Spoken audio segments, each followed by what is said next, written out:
And you asked me to talk about Thomas Sankara, perhaps the younger generation think that the Osagyefo is too remote in history. The man in whose honor we are assembled here today, Kennedy, only reads about the Osagyefo Kwame Nkrumah in history books. But Thomas Sankara lived when you are alive. He was here in Burkina Faso in 1983. He was a military man just as you are. He participated in a process that eliminated a neocolonial regime. The country was then known as Upper Volta. He said, why are we called Upper Volta? He changed the name into Burkina Faso, the land of the upright man. And he said that the people of Burkina Faso would be called the Burkinabe, the upright man. He came at a time when Burkina Faso could not feed ourselves. And he said that we can feed ourselves. He said that we can produce enough food to export. He said that we shall no longer be controlled from Paris, France. They took him out in 1987. And as I speak now, a trial is going on in Ouagadougou. People who are alleged to have taken him out courtesy of the colonial power France. The spirit of Thomas Sankara is the spirit that we need now so that Africa can recognize ourselves, so that Africans can realize that we have the ability to do things for ourselves.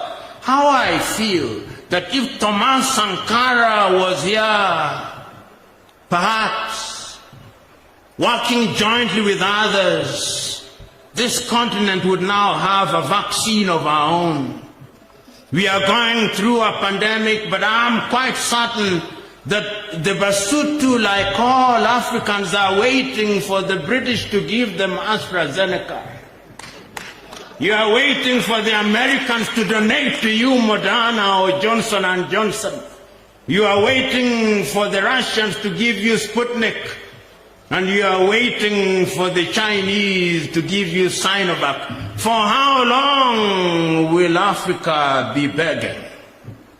And you tell me you are independent? Oh, Makame says that it is dependent independence. And when you are independent and you are dependent, I'll not answer the question, just tell me, are you independent? That is what Thomas Sankara was talking about. Then you asked me about Muammar al-Gaddafi. Like all great men, he made mistakes, and as Julius Kambarage Nyerere of Tanzania used to say, great men make great mistakes. Because when you dare to do great things, sometimes you make great mistakes, but there is a sense in which he also had beautiful ideas. I remember him saying, for how long shall Africa depend on the currency of others?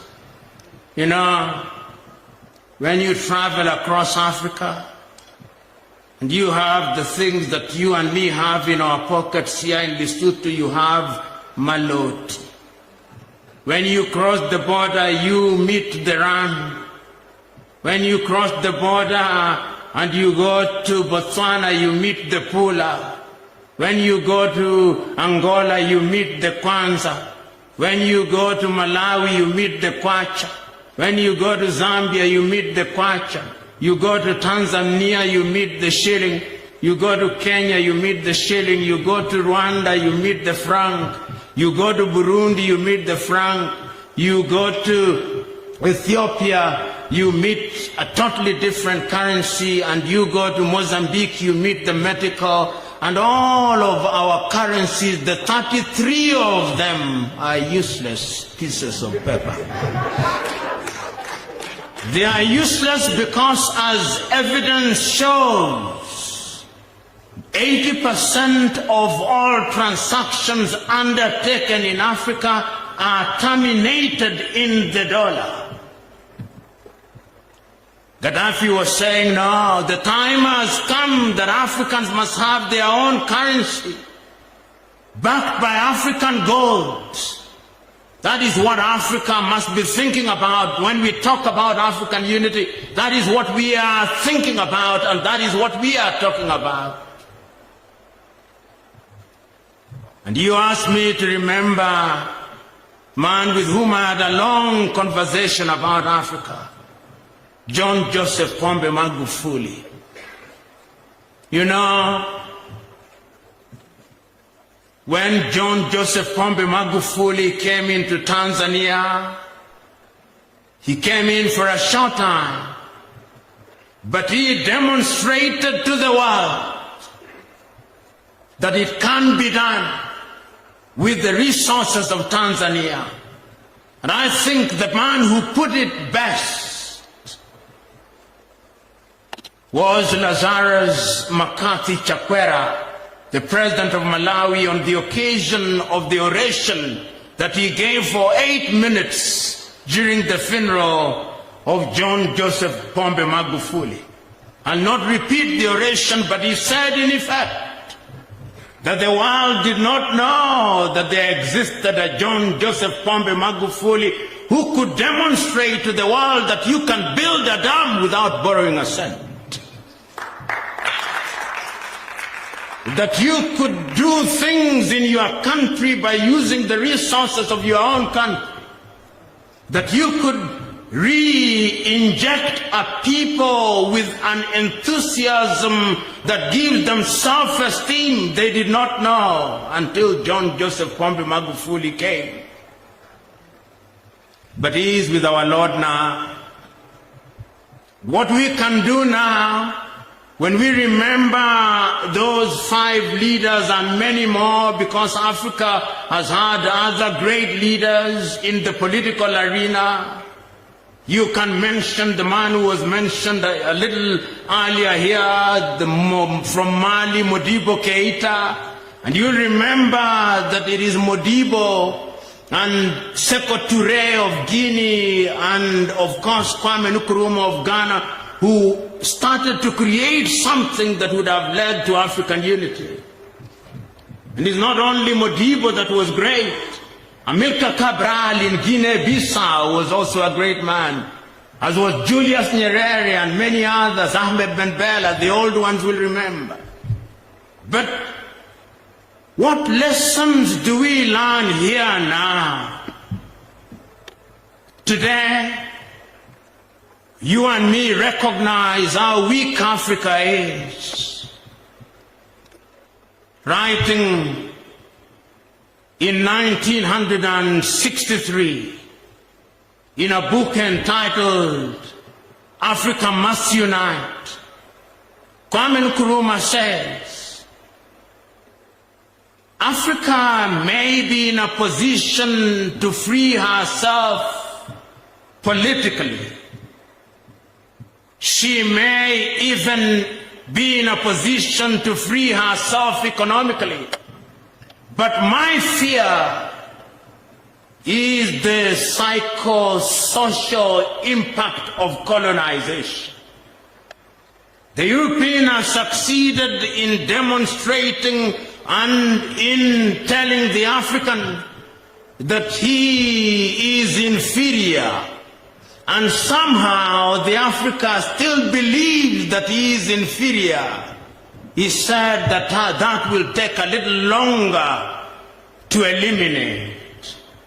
The European has made the African hate what is African and love what is European. And today, when I look at Africa, even in the most mundane of things, it pains me that the Osagyefo was right.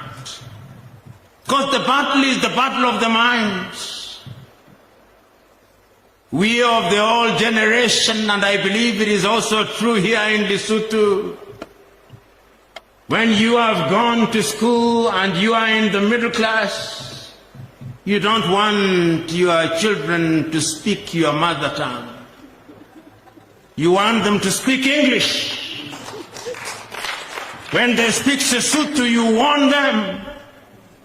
That is not good. We love the things that the colonialists taught us. If you go to the former French colonies, they want them to speak French. If you go to the former Portuguese colonies, you want them to speak Portuguese. And we do not stop there. When we go into the restaurants, the food that we order and love is English, French, complete by describing potato chips as French fries, even when they are grown here in Lesotho. And even our youngsters, the things that they love, if it is football, they don't love your football. Young men are busy on a daily basis watching English football. Manchester United, Arsenal, Chelsea. And if they move away from England, they go to Paris Saint-Germain.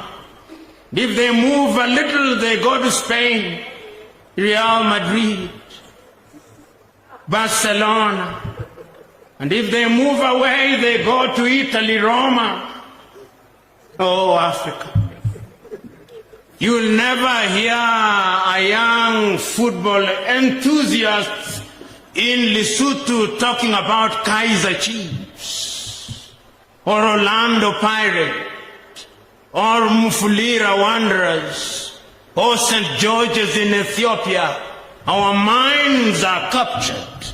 And that is why those leaders that you are talking about are relevant today. Because until the day that we liberate our minds, we will remain weak. So what is the message today? The message today is, as has been told, it was said very early on, the good brigadier told us that when the hunters write the stories, it is the exploit of the hunters that is spoken about, not the glory of the animals. The young lady who was the program director told us, and we remember this, that is not the glory of the lion that is talked about, but the glory of the hunter. In my analogy, we Africans have been the lion for too long. The time is now that we begin writing our stories. And that is why, Kennedy, you are doing a great thing. You are now telling us stories as told by a person who is from Lesotho, a Basotho, telling your own story. You are not allowing some European historian, some European anthropologist to come and tell you what to write.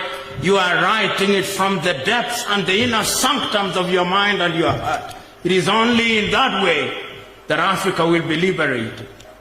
So, ladies and gentlemen, when today we are assembled here primarily for the purpose of launching a book, it is also incumbent upon us to go back and think of our leaders not simply as people whose ideas are fossilized in time, but as people whose ideas can be activated for a general benefit. So what do I see when I look at Africa today, standing on the shoulders of those great leaders of old? When I stand on the shoulders of King Moshe Shoe I, of the Basotho people, this is what I see. I see an Africa where people are proud of their culture, because that is what he fought for. I see a people who are proud of being the Basotho, but also proud of being Africans. I see a people who are proud and dignified.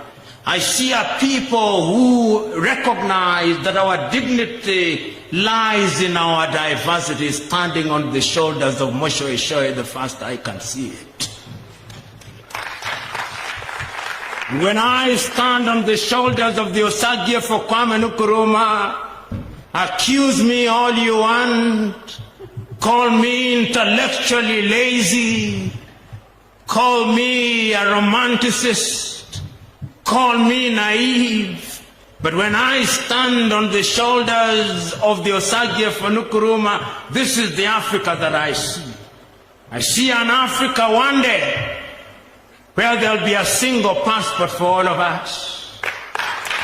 I see an Africa one day where there'll be a single telephone code for all of us. I see that Africa. I see an Africa one day where there'll only be one ambassador for the entire continent of Africa at the United Nations. I see an Africa one day that will be sitting as a permanent member of the UN General Assembly. I see that Africa. I see an Africa one day where the defense forces of Lesotho will be merged into an African defense force. I see that Africa. I see an Africa one day where the Maloti will be dead. I see an Africa where the Rand will be dead, the shilling will be dead, the Kwanza will be dead, the Kwacha will be dead, the Birr will be dead, all these useless currencies will be dead, and there'll only be one currency, the Afro, or whatever name we choose to give it. I see an Africa one day where we will not be walking around the world with bowls in our hands, begging for vaccines. I see an Africa where when we go into the classrooms, our children will not be taught the parts of a tree, but they'll be taught the value of a tree. And we shall make our own medicine. I see that Africa. That Africa I see when I stand on the shoulders of the Osagie for Kwame Nkrumah. I see an Africa as I stand on the shoulders of Thomas Sankara, an Africa where we will define ourselves, an Africa where we will reclaim the thing that had been taken out of us, so that like Thomas Sankara came and renamed Upper Volta into Burkina Faso, I see an Africa one day where Livingstone in Zambia will no longer be Livingstone. It shall have an African name. I see an Africa where there'll be no Blantyre. I see an Africa where there'll be no Victoria Falls. We shall call it Musio Tunya Falls. I see that Africa. I see an Africa where all these colonial names will disappear. I see an Africa where my children and children's children will no longer bear the name of Patrick, which I have no relation to, but will have an Africa name. I see that Africa. And when I stand on the shoulders of Muammar al-Gaddafi, I see an Africa where we will have unity in diversity, where the color of our skin will not be the determinant factor, but our fidelity to the continent of Africa. I see that Africa. And when I stand on the shoulders of John Joseph Pombe Magufuli, I see an Africa that will utilize our own resources, so that when she is dealing with the Chinese, when she's dealing with the Europeans and the Americans and the Indians, she will be dealing with them on the basis of equality. An Africa that will sit at the dinner table of civilization, not under the table where she is eating crumbs. I look at that Africa and I see it when I stand on the shoulders of John Joseph Pombe Magufuli.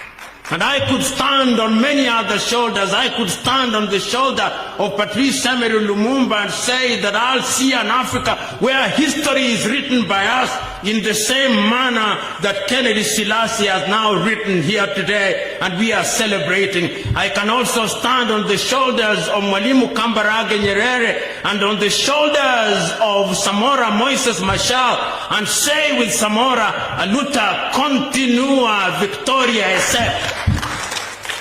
Ladies and gentlemen, when I stand on the shoulders of these great men, I see great things.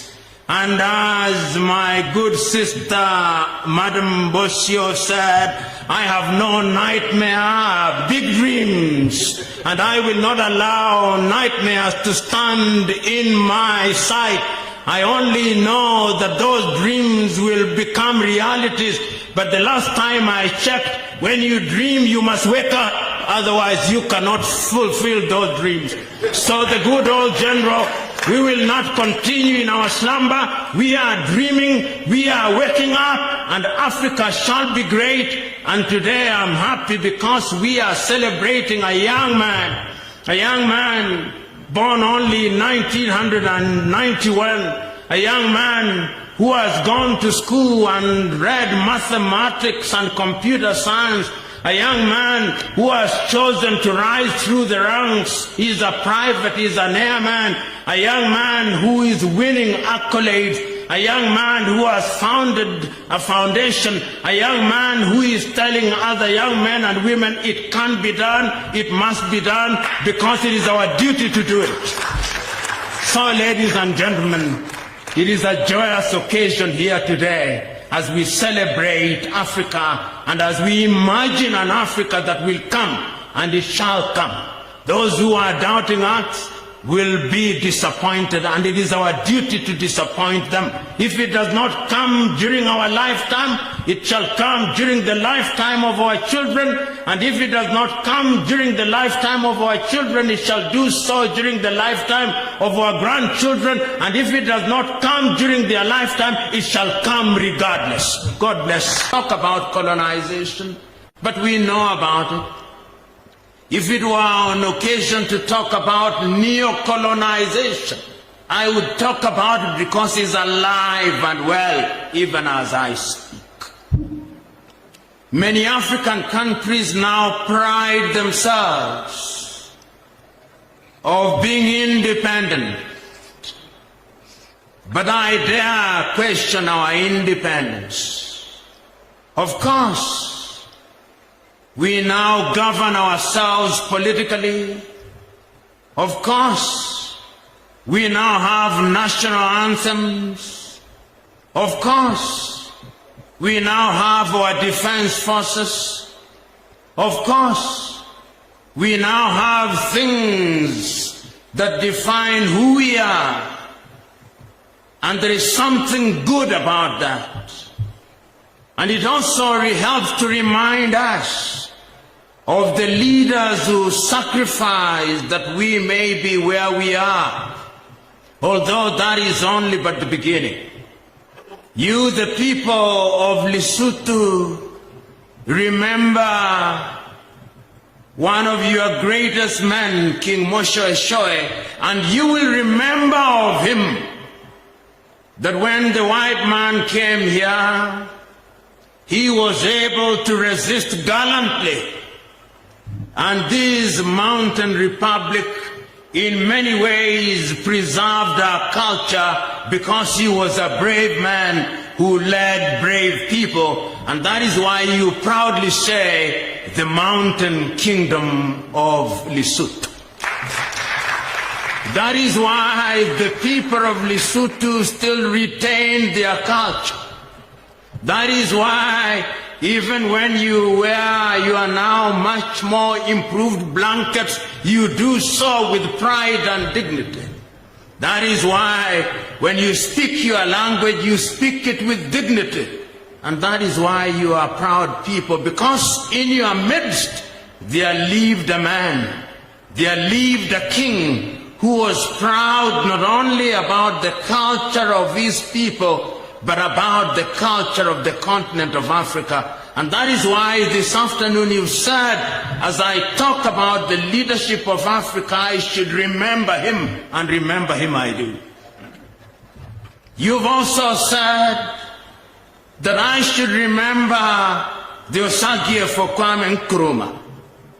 But who can forget the Osagie for Kwame Nkrumah? And it's always instructive that when Nkrumah entered the political scene in Africa, it was different. When for the first time the world started recognizing him as a great African icon in 1945 in Manchester, in the United Kingdom, during the 7th meeting of Pan-Africanism. He was invited by those who were then fighting to regain their independence in what was then known as the Gold Coast. And no sooner had he arrived in the Gold Coast that we now refer to as Ghana, there was a difference. It was as if the Ghanaian freedom movement had received an injection of intellectual steroids. It was never the same again. And I dare say that Africa has never been the same again since that Ghanaian colossus bestrode the continent. He led Ghana, or Gold Coast, to regain independence as Ghana on the 6th day of March 1957. And he was always very clear, even in those early days, that the independence of Ghana meant nothing unless the rest of Africa was free. He spoke times without number after that. In 1958, he summoned all the leaders of the then independent African countries in Accra, Ghana, and repeated it, reminding his audience that Africa had to unite, because if she did not unite, she would be weak. And he did not stop there. In 1961, in Casablanca, Morocco, he once again reminded his audience that the 53 African countries that had been carved out in Berlin in 1884 and 1885 were created in the image of the European powers. And that if they did not unite, Africa would be weak. He was right. He did not stop there. In 1963, in Addis Ababa, Ethiopia, on the 25th day of May, 1963, he reminded his audience, comprising of the leaders of the then freed African countries, 32 of them. He told them, let us unite now before you become used to your independence and your sovereignty, he said. Let us leave here, he said, having appointed a committee of foreign ministers to come up with a program to create one common market in Africa, to create one currency in Africa, to create one defense force in Africa, to ensure that all Africa has one passport. They listened to him not. And he said, if we do not do so, Africa would remain weak economically and politically. He reminded his audience that if we did not unite, the imperialists would come back under neocolonialism, and they would manipulate us and would be fighting amongst ourselves as to who was Anglophone, who was Lusophone, and who was Francophone. And he reminded his audience that we who are talking about unity, we would be eliminated through manufactured coup d'etats and civil wars, as if he was a prophet. In 1966, he was eliminated via coup d'etat when he was on a peace mission in Hanoi, in Vietnam. And it is instructive that between 1966 and 1972, all the speeches and the books and everything relating to Kwame Nkrumah was banned in Ghana. That is how he was disgraced until 1972, when Ignatius Kutu Acheampong became the president. That is when the process of the rehabilitation of the Osage for Kwame Nkrumah commenced in earnest. Today, when we talk about leadership and African unity, you think of no other name other than the Osagyefo Kwame Nkrumah. Sometimes, when I talk about African unity, and I talk about it often, there are those who say, like they said of those great Africans before, that we are intellectually lazy. That is why we are talking about African unity. We are lazy, and we think that unity will just come by our pronouncing abracadabra. No.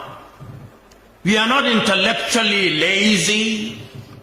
We know when we talk about unity, we are not talking about the unity of the graveyard. No. We are talking about unity in diversity. We are talking about the unity that will enable Africans to travel across the continent, so that when I come here into the kingdom of Lesotho, you don't have to ask me for a passport. I look forward to that day. I look forward to the day when I come here.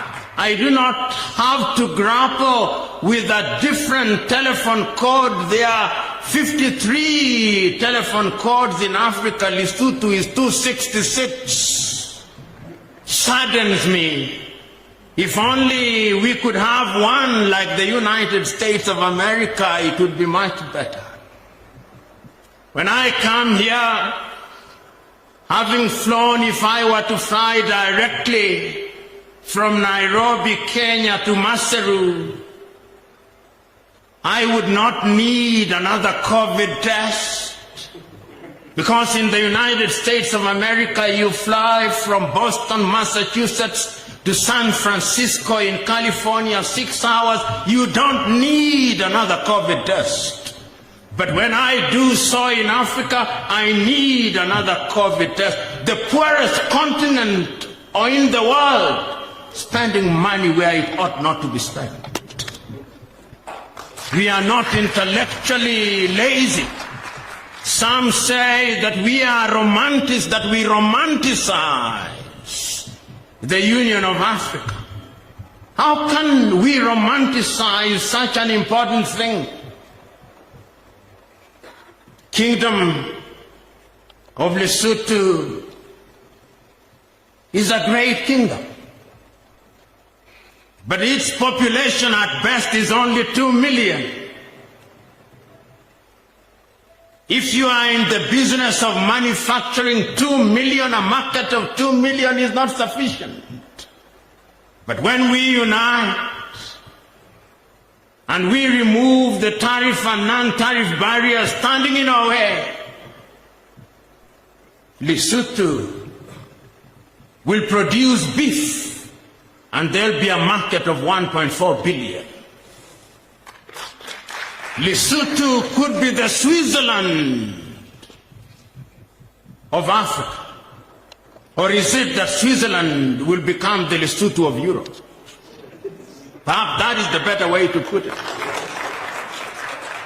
So today, when we talk about leadership and you ask me to talk about those leaders, that is the message that they were sending to us. PLO Lumumba, a prominent Kenyan lawyer and public speaker, has expressed admiration for both Thomas Sankara and Muammar Gaddafi, highlighting their contributions to African unity and development. Lumumba often praises Sankara for his revolutionary ideas and his commitment to self-reliance, social justice, and anti-imperialism. He views Sankara as a symbol of resistance against colonialism and neocolonialism, celebrating his efforts to empower the Burkinabe people and promote women's rights. However, Thomas Sankara was assassinated on October 15, 1987. He was killed in a coup d'etat led by his former close ally, Blaise Compaoré. Sankara was shot along with 12 of his aides during a meeting at the National Revolutionary Council headquarters in Ouagadougou, the capital of Burkina Faso. The coup was motivated by internal power struggles and external pressures, with Compaoré subsequently taking power and ruling the country for 27 years until his ousting in 2014. Lumumba acknowledges Gaddafi's role in advocating for Pan-Africanism and his attempts to unite African nations. He recognizes Gaddafi's efforts in supporting liberation movements across the continent and promoting the idea of African union. However, Lumumba also critiqued Gaddafi's authoritarian governance style and the complexity of his rule. Muammar Gaddafi died on October 20, 2011. His death occurred during the Libyan civil war, which was part of the broader wave of uprising known as the Arab Spring. After months of conflict, Gaddafi was captured and killed by rebel forces in his hometown, Sirte.